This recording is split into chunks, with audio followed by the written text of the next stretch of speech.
Let's do a little history. Yes, that is an undertaker's lamp behind me. I got it fairly recently at a antique mall somewhere near Carbondale, Illinois. Because if you are making up a corpse to look just right, you really do need excellent light. And today I'll be talking a little bit about the Enlightenment as I go on about the epistemology of justification and the motivations for epistemic minimalism. Now, the kind of thing I'm about to do now is the sort of thing that analytic philosophers, I think, probably still, but in my day, 80s, 90s, definitely reject.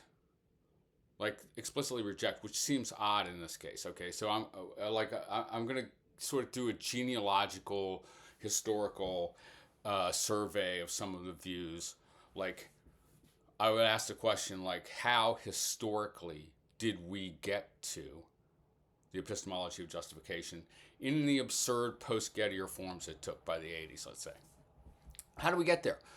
Like, historically speaking, in the history of ideas. Now, if you're an analytic philosopher, you go like, so what, you know? Still, my intuitions insist on a justification condition. And my intuitions come purely, you know, from my head like Athena from Zeus or whatever. Not from my intro class, which is where all these intuitions came from, dude. Yeah. All right. You got led by the nose into these intuitions. But anyway, whatever. I'm going to tell a historical tale a little bit, you know. Will it bear on proving that knowledge is merely true belief? No. But genealogies can be persuasive as well. Or I just want to, again, I'm trying to show that this is not a superficial position. Okay? This is not a position that by the time I worked it out or whatever, like, I was taking as a sheer provocation. Nor does its value depend merely on whether it's counterexamplable. Although I swear to God, you keep lobbing them at me, I'll keep hitting them back. I really think so.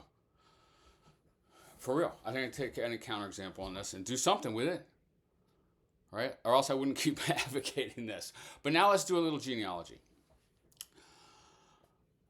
The epistemology of justification is an Enlightenment epistemology. Okay? I mean, it originates, let's say the Theaetetus is a good source for it. In the realm of modern philosophy, it originates in, for example, I think a good example is Descartes' method of doubt. That's how you motivate in a less superficial way than I have an intuition, a justification condition on knowledge. I was trained by Aristotelian scholastics or whatever. And I sort of started to come to see that this is very challengeable or very obscure bullshit, really, in a lot of this ways. I mean, it seemed obscure. It seemed, clear to me when they taught it to me, I guess. But I'm bewildered, and I don't know whether I really know what I think I know. That's the way to put it, to get the epistemology of justification going. Whether I really know what I think I know. Which is also to say that whether you really know what you say you know, what you told me you know, even my professors or whatever. How would I know that I know? I'd have to be able to give a knockdown proof. I'd have to be able to prove it, starting with no assumptions. Okay? Because any of the assumptions that I've been taught could turn out to be false.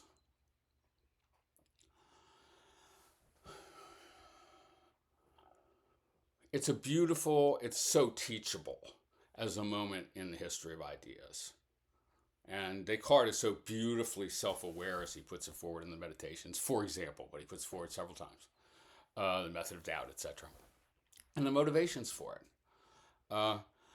Now that constructs a picture on, it begins to construct a picture on which there's things you think you know, or there's things you believe, or there's opinions, and then there's things that you can actually prove. And now, Descartes means something very strong by that, that you can deductively demonstrate, basically, okay? But you could loosen that up, and people did immediately, right? The point is, and this is the Enlightenment project, no dogma. If you claim to know it, give me your reasons. Right? And if you, okay, or we're emerging from a period of religious darkness. The story is, very complex, but a lot of people thought that about themselves, like David Hume. Emerging from a period of religious darkness, I mean, farther back than that would be more plausible in a way. Spinoza probably. Okay, so what can we really prove? Now, then you get something like Spinoza's geometrical method, right? Like, okay, no, I'm not making a series of assertions.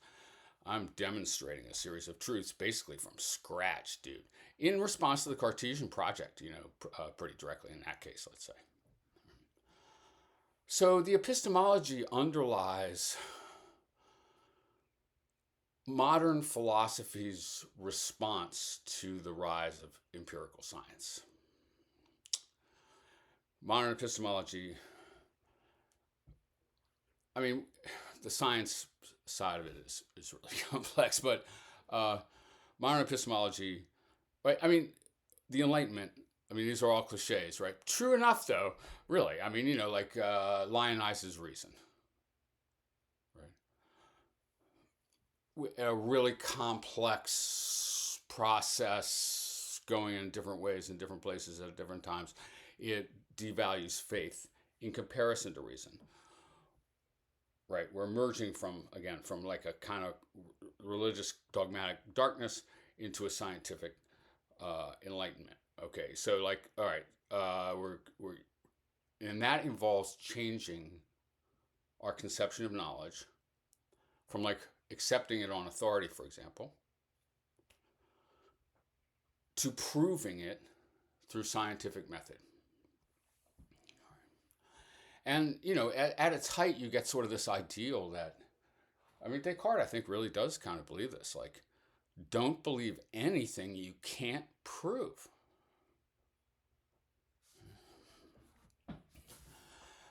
All right, now, so then I'm going to describe that as the origin of the epistemology of justification in modern philosophy, which becomes like an underlying assumption of the empiricist, rationalist, idealist, positivists, freaking Wittgenstein, who should know better completely. Okay. Like, okay, consult usage on no. Ludwig. And so, Wittgenstein is one of the last philosophers who appears to place, a condition of absolute certainty, like no possible doubt can arise on knowledge. Whereas, oh my God, like Wittgenstein, you should read Austin. All right. Okay. Now, I could go on to really try to do some historical work on there. This is not the context for that, I guess. Let's talk about some counter-enlightenment figures and some critiques of the Enlightenment. Maybe some undertakers of the Enlightenment. Some enlightened undertakers.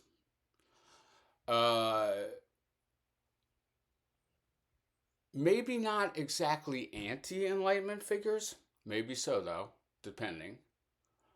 But, so in some cases, maybe actively hostile to this whole orientation.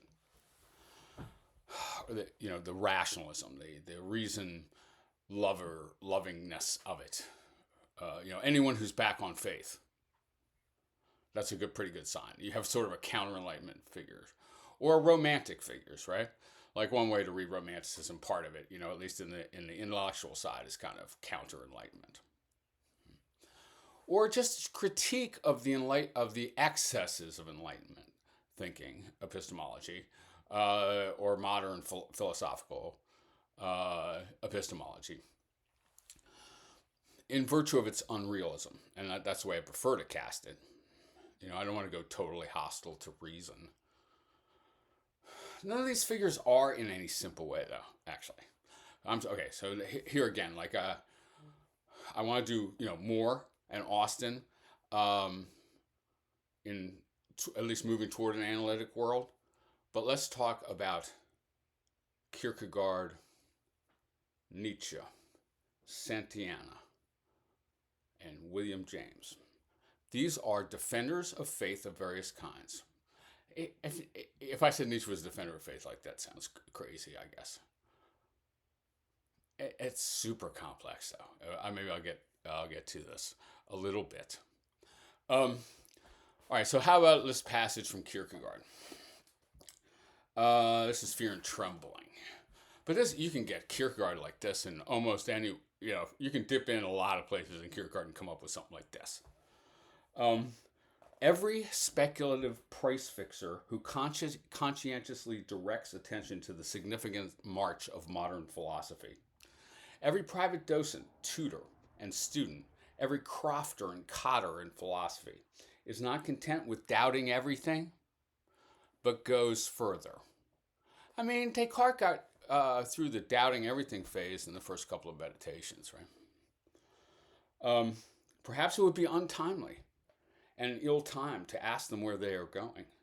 But surely it is courteous and unobtrusive to regard it as certain that they have doubted everything, since otherwise it would be a queer thing for them to be going further. This preliminary movement they have therefore all of them made. And you'll recall that Descartes in the Meditations go I had to think of a strategy for doubting everything. And so I thought about this, okay, so what if my senses are deceiving me? And then what if an evil deceiver is causing my thinking to go wrong? And stuff like that, So doubt the a priori, doubt the a posteriori. A strategy for doubting everything. This preliminary movement of doubting everything, they have therefore all of them made. And presumably with such ease. It hasn't Kant in mind even too, who's going from scratch too, right? And presumably with such, or Locke, or all these people are stripping human knowledge to the very basics and, starting again from scratch. That's the Enlightenment project often. And presumably with such ease have they done this, that doubted everything, that they do not find it necessary to let drop a word about the how. For not even he who anxiously and with deep concern sought a little enlightenment was able to find any such thing, any guiding sign, any little dietetic prescription as to how one was to comport oneself in supporting this prodigious task. So, Kierkegaard says, doubting everything. So first of all, no, what are you talking about, man? You're actually going to get through your day like that, right? Now we can talk about Humean skepticism, which Kierkegaard doesn't really seem to register actually quite. Or I'd have to go back and see if he does. I don't think so. Not by name for sure. Wait, for sure? That might be wrong. All right. All right, so really you're doubting everything, huh? All right, and again, this is a point made by many people in many different ways. And Kierkegaard really is aiming for religious faith, of course, right? So he's going to say actually the highest is faith, So if you are making faith impossible for yourself, but neither can you actually do the project that you've sworn to uphold, that is to believe only what you have reasons to believe. Each of these figures in a way snickers at that pretension. Really, man, let me trail you around through your day and judge by your behavior what you believe. Yeah. All right, so, and we can do a whole thing about Hume, as a philosopher, I doubt it, but as an agent, I'm satisfied with it all the time. If you're Kierkegaard, you're going wow, that's about the grossest thing I ever heard, man. Why don't you see if you can put yourself back together? There's two of you, eh? One's a philosopher and the other's a human being. Whew. Boy, you just refuted your whole discipline there, didn't you, Bubba? That's impossible. That's a bunch of bullshit. And it would be repulsive if it were possible to write as a non-human about human things. About human knowledge? All right, so Kierkegaard's going like, if it were possible, it would be disgusting. It would be heretical and all that, of course, or whatever. Heresy is the least of Kierkegaard's problems, actually, not the way he formulated it. All right, but okay, so let's just start with a couple things. How about the principle of non-contradiction? If it's true, it's not also false. If God exists, it's not the case that he does not exist. It doesn't have to be that, man. You know what I mean? Ordinary shit. If I live in New York Springs, I don't not live in New York Springs, I guess. If it's, anyway, okay. You can't get anything going until you have something like that, okay? Or something to say about that, at least, or something in your head structured that way, okay? Like, there's no sense in believing anything. There's no sense in doubting anything if thinking to yourself that it's false isn't also thinking to yourself that it's not true. All right, so basic logical principles say that structured thinking,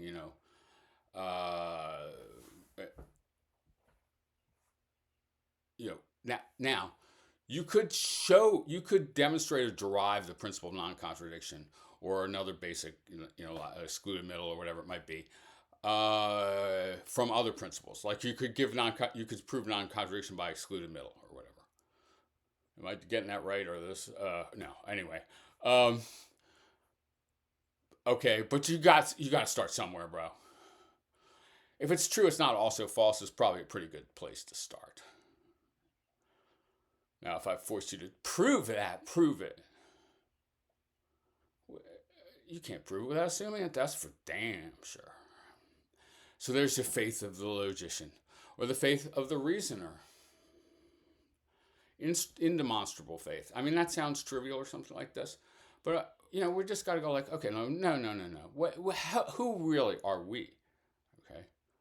Well, definitely not the sort of things that can suspend disbelief about everything simultaneously. Not even close. Okay. Here's the view I like better about this, or what I enhanced Kierkegaard with, and I did this in a couple of papers in the late 80s, early 90s. And I was doing the historical side of this and kind of doing it, in other journals and other conferences, so that the analytics people wouldn't know I was doing it. You know what I mean? What a bizarre fucking terrain that was, man. Like, it made no sense, man. Like, so in other words, like, you start saying Santayana and Kierkegaard in your analytic seminar and whatever, they go like, why? I mean, why not say like, oh, all right, cool, let me hear it, But these people were, intent on extinguishing every aspect of their own discipline that wasn't their own little tiny thing, I guess. Why? What was the motivation? I still can't quite get that. All right, but okay, so we can't doubt everything. So the best account of this, and I mean, I guess I should have a passage to read, but I don't, but is Santayana, George Santayana's Skepticism in Animal Faith. And he runs through this whole thing, and what he says basically is like, if you are a Cartesian skeptic, there's no cure. That's exactly what Kierkegaard says too. Like, if you got to that universal doubt, you have to take another couple lifetimes to tease yourself out. You're just going to leave yourself in empty despair or whatever. So Santayana's saying like, no, now why can't we doubt everything for Santayana? Because we're fucking animals, okay? And this is the perfect, exactly right answer. All right, why do I believe there's an external world? I don't know. Why do squirrels act as though there's a world outside their little squirrely heads? Because they are creatures existing in the world, okay, like, and they have, we could reconstruct the belief system of a squirrel. I admit this doesn't make is not, it's going to be controversial or something like this. But say if a squirrel believed that if I jump from this branch to that one, I can land it or whatever, what does a squirrel believe?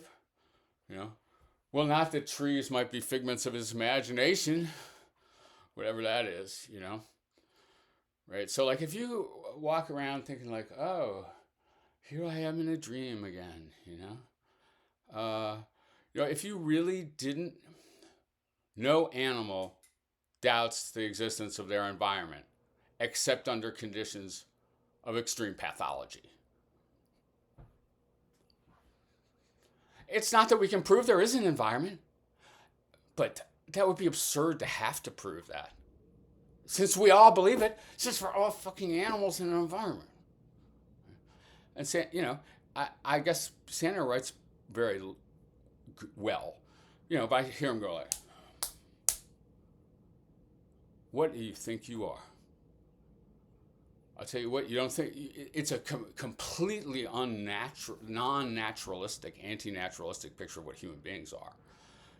That derives, it's a Cartesian picture of what human beings are. It's, Santayana at least finally has Darwin on board, you know what I mean? Like, why are we believing stuff, Well, not because we're living in our own sense presentiments, but because we're adapting to an environment. So the idea is like, no, I can't answer skepticism. So I can't engage in a full-scale epistemology of justification, but no, I don't have to. I'm an animal. I'm going to get on with this. And write the next book after this one, too. Because that's the kind of animal I am. I'm a book writer as an animal. Okay, how about this? The faith of a scientist. Right? The faith of an Enlightenment philosopher. The rank faith of René Descartes. Even on his own deepest sort of simulation of doubt. Okay. Scientists are chock full of faith, baby. And when they say scientists, Nietzsche and James, they mean Enlightenment philosophers. Okay. Enlightenment scientists in the sense that their position is scientism. So here's Nietzsche. What is this? Gay Science? Gay Science 5, I think. The best of Nietzsche. In science, convictions have no rights of citizenship, as one says with good reason. So, again, like take Descartes' method of doubt as a kind of key moment or way of articulating a beginning of a scientific method. Only when beliefs decide to descend to the modesty of hypotheses or of a provisional experimental point of view, of a regulative fiction, they may be granted admission and even a certain value in the realm of knowledge, though always with the restriction that they remain under police supervision, the police of mistrust. But does not this mean, if you consider it more precisely, that a conviction may obtain admission to science only when it ceases to be a conviction? Would it not be the first step in the discipline of the scientific spirit that one would not permit oneself any more convictions? And that's the Cartesian project. And that's exactly why people did hear Descartes as heretical, despite all his protestations. And that's why Kierkegaard hates Descartes, too. No convictions. But that's not a human possibility, actually.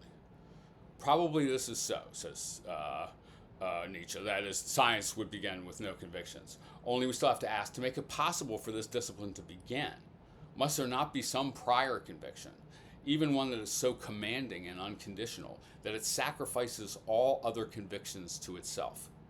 We see that science also rests on faith. There is simply no science without presuppositions. The question of whether truth is needed must not only have been affirmed in advance, but affirmed to such a degree that the principle, the faith, the conviction finds expression.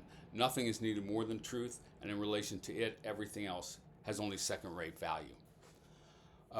Or here's James in The Will to Believe, defending faith in a beautiful, one of the most beautiful pieces of Western philosophy for various reasons, as a piece of writing and as a piece of thinking. Our belief in truth itself, for instance, that there is a truth and that our minds and it are made for each other. That's the faith of a scientist, says James.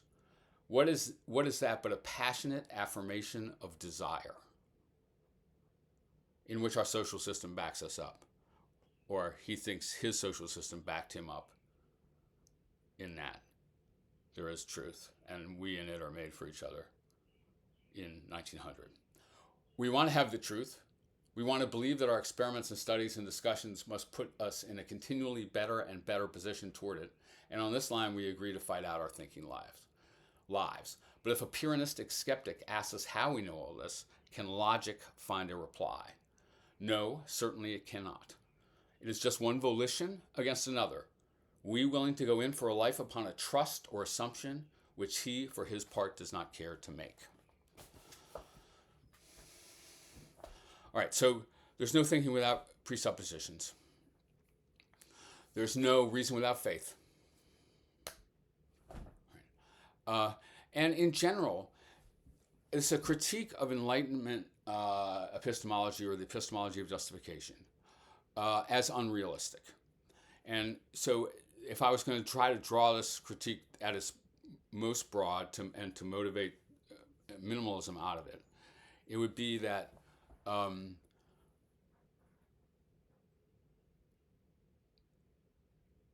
claim that knowledge is a structure, is a rational structure, is a unfortunate idealization. And we need to be very clear. Again, let's try one more time. Knowledge is our word. Knowledge is our concept, and we use it all the time. Creatures such as ourselves can know. So, let's start with that. Like a realistic epistemology of what creatures such as ourselves can know and do know and must assume. All right, so now, the justificatory epistemologies, you can loosen them up to any extent you want. And people have loosened them up extremely, and that does help make them more plausible, doesn't it? Or at least closer to practice, or it might, or it might lead to a bunch of irrationalist bullshit. But I'm telling a story where that's the historical origin. It's the epistemology of Descartes, of Locke, of Kant. And I find the critiques of that epistemology in Kierkegaard and Santayana and James it's completely convincing, really. All right. And I also think that the epistemology has moved toward a more realistic vein lately. All it's stuff in feminist epistemology these days, or like the power and knowledge. In Foucault, if we want to call that epistemology, and why not? We should. He's talking about the concept of knowledge. He's talking about a historically developing concept, anathema. That is anathema thought to analytic philosophers. But their concept of knowledge is also a historically emergent concept of knowledge. Of course it is. Right? So political epistemology, at least it's putting knowledge back into the human realm in some way, even if the stuff that's emerging might not be the best. Okay. All right, so there's that, and I guess there'll be more. Will there be more? There'll be more.